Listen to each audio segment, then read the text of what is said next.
Hello and welcome back to the Avoid the Tyrewall podcast. Today I'm joined by special guest Harri Reynolds. Harri, do you want to tell us a bit about yourself? Even though we've already. Yeah, hi. I'm Harri Reynolds. I'm previously raced in the Ginetta Junior Championship. I came fourth place last year in 2022. In 2023, I'm aiming to be racing in the GB4 Championship. Um, yeah. So, question one. Since last time we saw you, what has changed in terms of your racing career? Not too much really. Obviously, I'm having a look at single seaters and like I said, aiming to do the GB4 Championship. So moving away from sort of the cars with the roofs on for now. We'll obviously see what the future brings or whatever, but um, not too much as in the whole of racing, but more with what type of cars. Very nice. So, we saw on your socials, and you mentioned earlier that you've tested the GB4 car. Can you describe the feelings associated with that? Yeah, it's a completely different feeling, like obviously in the junior you're sat low, but in the GB4 you've got no roof, you've got the wind going against your face, and it's just a whole it's a honestly it's an amazing feeling having it all. I don't even know. It's like a speechless sort of feeling, like first time I came in the car into the pits, the team asked me how it was, and I had no words for it. It was a completely different feeling to what I'm used to. Nithering pen then. So do you think that as a series, Ginetta Junior promotes equality and diversity? Yeah, definitely. With they run the scholarship, as you may know, every year, and I think with having Alicia Palmowski win it, obviously it shows that anyone can perform, and at the end of the day, everybody.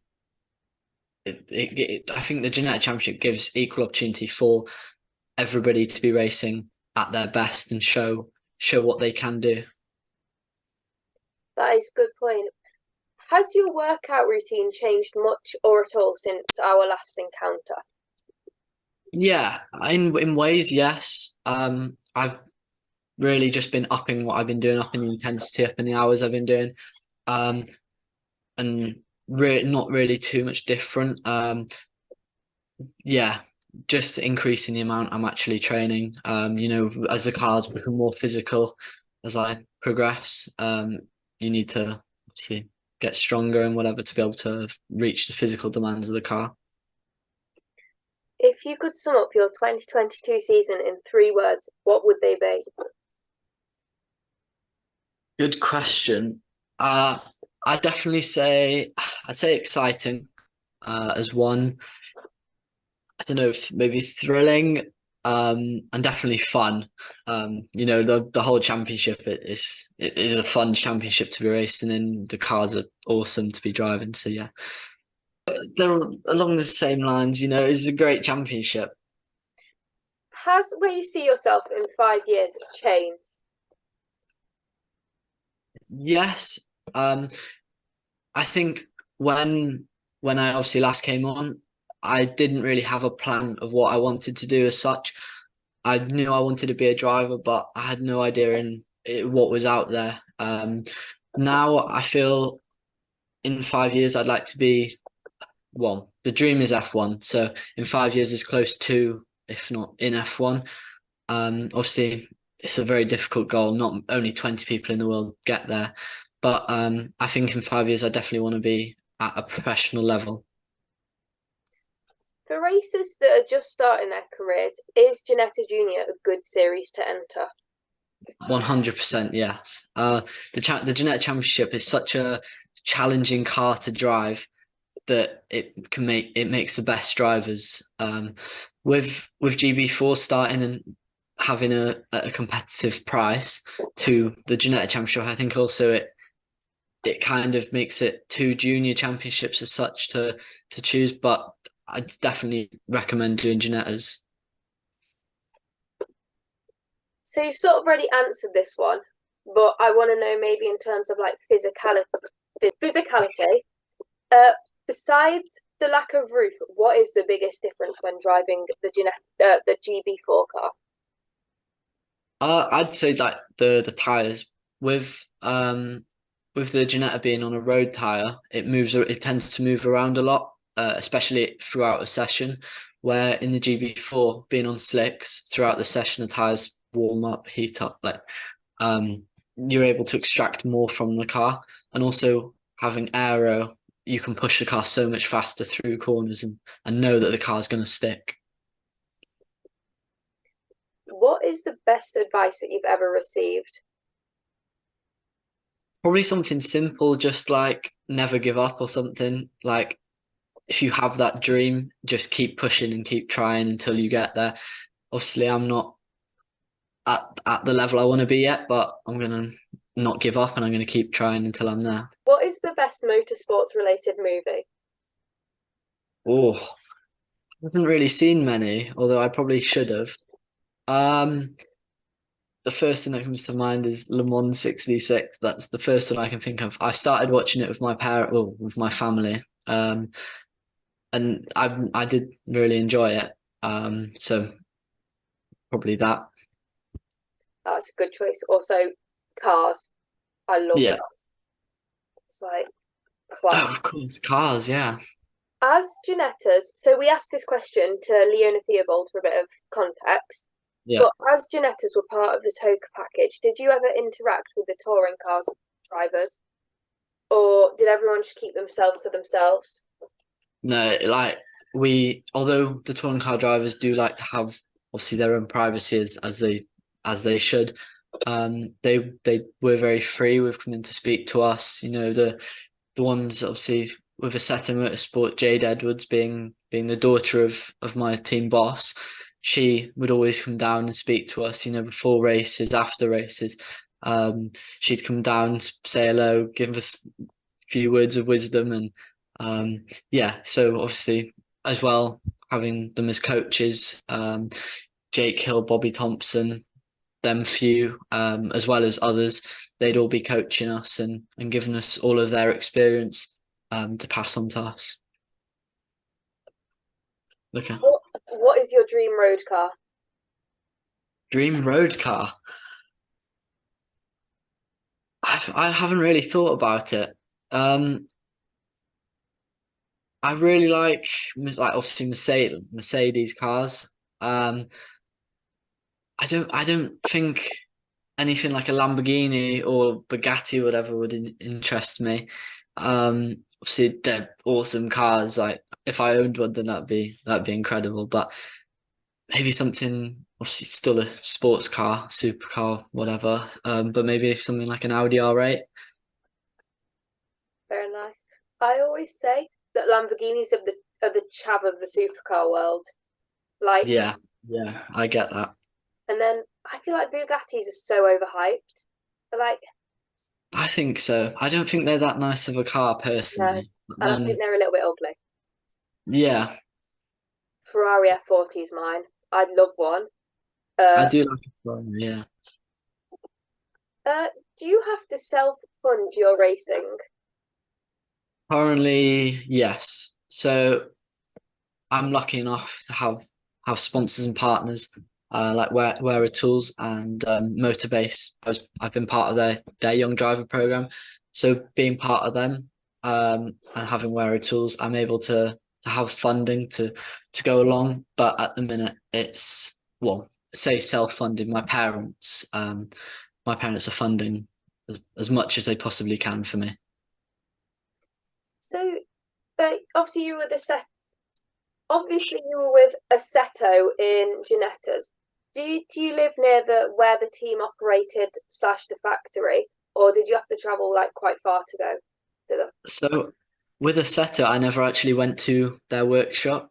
Um, so I'm in the bottom corner of Wales where I live.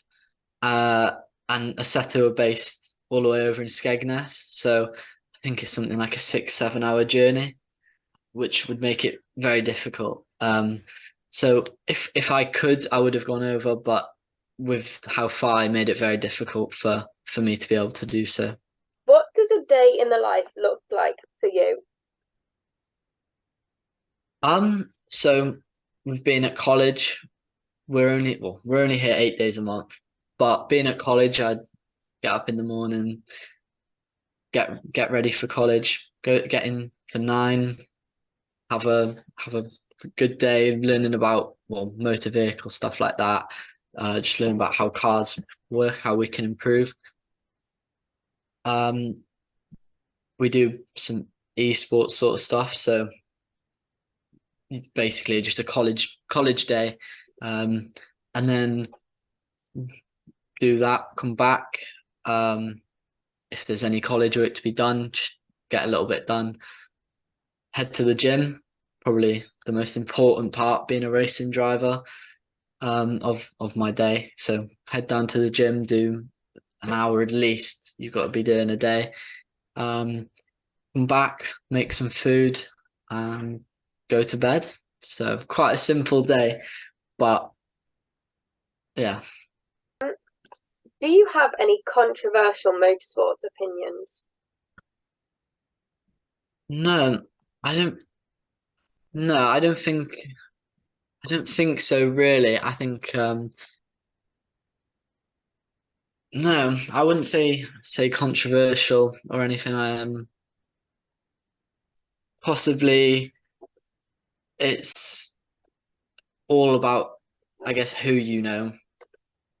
Obviously, talent is a huge part of it. You know, if nobody's a good driver, then there's not going to be the well, yeah, talent obviously plays a big part to it, but as well, you've got to know the right people. You've got to know people within the teams.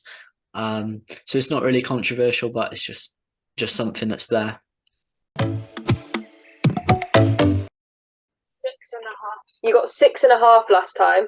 Oh, how did I get half? I think it was a sympathy point. Yeah, probably. So, question 1. How long is the Nürburgring Nordschleife? Oh, 6 miles. 14.2. Oh my, nowhere near. That's why a lap takes like several minutes. Yeah, yeah, of course. Imagine like driving an F1 car around there. That would be sick. It would be incredible. Also slightly scary, but like, Yeah, just having like death facing you. yeah. I suppose that's what Nicky Lauda felt when he crashed. Yeah, of course. In which country was the title Grand Prix first used? Oh, it wouldn't have been just for the first one when it's Silverstone. It's France. Oh, not a good start. What is the longest British circuit?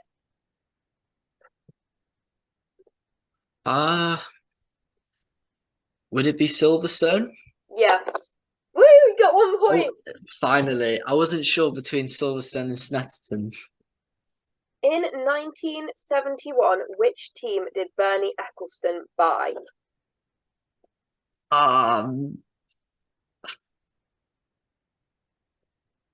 My F1 history isn't very good. Do you want a hint? I'll just say something like Jaguar. Brabham. Oh, no, no. I'll try and ask more recent questions. What team was Jenson Button driving for when he won his title in 2009? Braun GP. Woohoo! 2 points. There we go. Getting there. This was before I was born. It could have been before you were born, but it might be after. Not Okay. sure. How many teams competed in the 2005 US Grand Prix? Is it just going to be is it going to be around the normal mark? Nope. No. Whatever you're thinking, it's like way less. It was that race where only like 6 cars took place, was it not? Yeah. 6 divided by 2.